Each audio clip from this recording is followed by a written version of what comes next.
EWS as defined by government panel. A committee has examined the criteria for determining who is to be included as EWS, and its report is part of the center's affidavit before the Supreme Court. What changes has it recommended and what stays unchanged? A committee constituted by Ministry of Social Justice and Empowerment which examined the income criteria for determining who are to be included among the economically weaker sections submitted its report recently. The government has accepted the report and filed an affidavit in the Supreme Court. The next hearing is on Thursday. What has the mandate of the committee? On November 30, the Ministry of Social Justice and Empowerment announced the committee to revisit the criteria for determining the economically weaker sections in terms of the provisions of the explanation to Article 15 of the Constitution. It comprised former Finance Secretary Ajay Bhushan Pandey, Indian Council for Social Sciences Research ICSSR member Secretary V.K. Malhotra, and Principal Economic Advisor to the Government of India, Sanjeev Sanyal. The committee held 8 meetings between December 7 and December 31 before it submitted its report last week. Why was it set up? It followed the Supreme Court's observation that the income criterion for determining EWS was arbitrary. The Supreme Court is hearing a number of petitions, including a special leave petition filed by the Centre against a Madras High Court order on EWS and OBC reservation in the All India quota under the NEET entrance exam for postgraduate medical and dental admission. On July 29 last year, the Centre had issued a notification for implementing 10% reservation for EWS along with 27% for OBC within these courses. Following the petition, the Supreme Court had stayed counseling for admissions until the matter is decided. The NEET notification followed the same criteria for determining EWS as mentioned in a notification from the Department of Personnel and Training, dated January 31, 2019. The criteria include a rupees 8 lakh income ceiling for inclusion in EWS, which is the same as the criterion for deciding the creamy layer among the OBCs.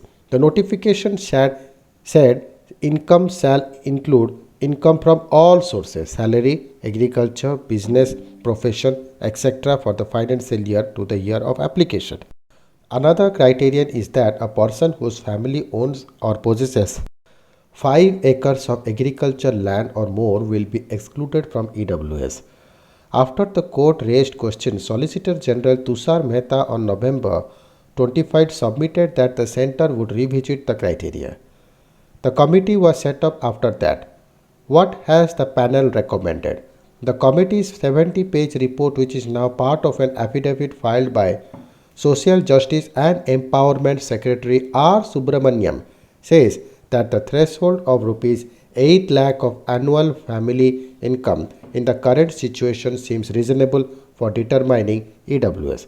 It recommends the current gross annual family income limit for EWS of rupees 8 lakh or less may be retained. The committee has recommended EWS may, however, exclude, irrespective of income, a person whose family has 5 acres of agricultural land and above. While it has retained this, the committee has removed criteria that excluded from categories from EWS. Owners of residential properties of 1000 square feet and above, residential plots of 100 square yards and above in notified municipalities, and residential plots of 200 square yards and above in areas other than the notified municipalities. The residential asset criteria may altogether be removed, the committee said. How does it address the questions raised by the Supreme Court? On October 21, the Supreme Court had observed the income limit in the criteria for the determination of the creamy layer of the OBC category and the EWS category is the same, namely rupees 8 lakh, while the creamy layer in the OBC category is identified for excluding a section of the community that has economically progressed to such an extent that the social backwardness of the community diminishes. The EWS category is identified to include the segment which is poorer when compared to the rest of the community. In these circumstances, would it be arbitrary to provide the same income limit both for the OBC and EWS category? The committee report now states the two sets of criteria are significantly different despite both using the rupees 8 lakh cutoff, and the criteria for the EWS are much more stringent than those for the OBC criminal. The report justifies this income limit stating that rupees 8 lakh cut off also has a link with the income tax exemption limit. It would therefore be logical to use the income tax exemption limit to determine the threshold for EWS.